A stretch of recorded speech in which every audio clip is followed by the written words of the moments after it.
Charlie Gasparino, former Bush 43 spokesperson, Mercedes Schlapp, and the conservative review's Deneen Borelli. Deneen, do you get a sense that this whole tax cut thing is crumbling? And I say that based on nothing more than the way Republicans are positioning it, that we have an idea on this border tax that not everyone agrees on.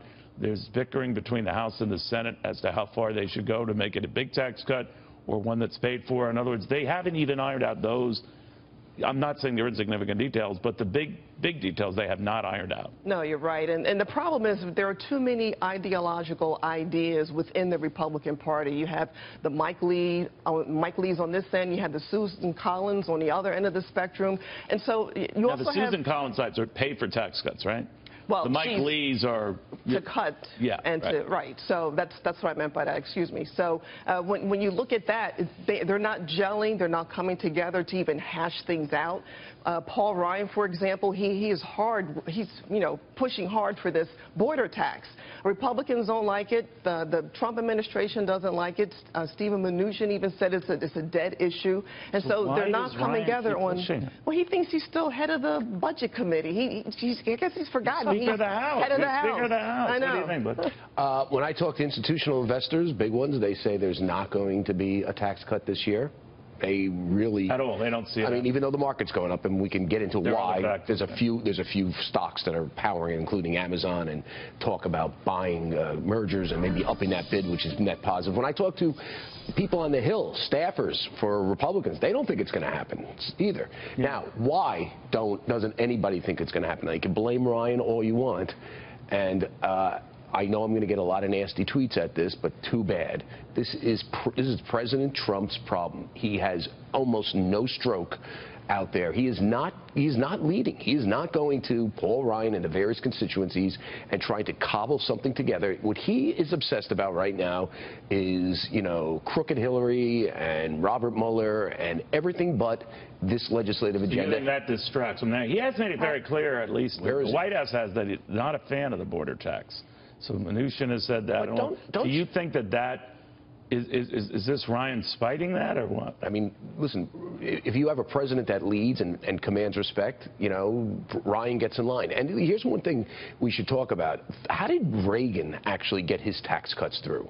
I mean, how did he do that? How did he cajole? How did he work? How was he not distracted by other stuff? Now, obviously, this Russian thing, Reagan didn't have to worry about a Russian thing. And, the press, you can make the case that the media is much more viciously against this president, who most mainstream media believes he didn't really win the election, doesn't deserve it. Okay, I get that. But there is an overriding agenda that Reagan helped push through. And there was a lot of opposition to Reagan. Remember, he was a kook and a right-winger. Right. He faced some stuff, but he led. This president is not leading, and therefore... I might have to push back on this. Go ahead, Mercedes, go ahead. I mean, I'm listening to this. I'm the one navigating the deadly waters of the swamp, and what you're seeing here is that, it's between Secretary Mnuchin, very much in contact with the leaders in Congress in pushing through a tax reform. So that begs the question, then, Mercedes, then why keep pushing, that is... The House leadership, this notion of an import tax. I mean, when the president and his staff made it clear they don't like it. You're right. And let me tell you something. President Trump, in this sense, needs to make sure that the border adjustment tax is not in there. He cannot allow for the rerun of Ryan, Obama, so why doesn't he call up Ryan right now about this press conference you're planning tomorrow? Don't do it. I think they're going to keep having these negotiations. I think you're going to see the border adjustment tax being taken out of there. So I think it's too soon to jump in and say that this is it, that the president's not leading on this. This is a process. This is a process where they have to fight and negotiate. Mercedes, he's tweeting about stupid stuff. Well, of course, there are certain tweets that let me tell you, being in a White House where there has been an investigation, it does overshadow a lot of the work that you're trying to do. But with that being said, there are the priorities in line, which is right now, Senate Majority Mitch McConnell is trying to see if they could push together this vote before July 4th recess on Obamacare.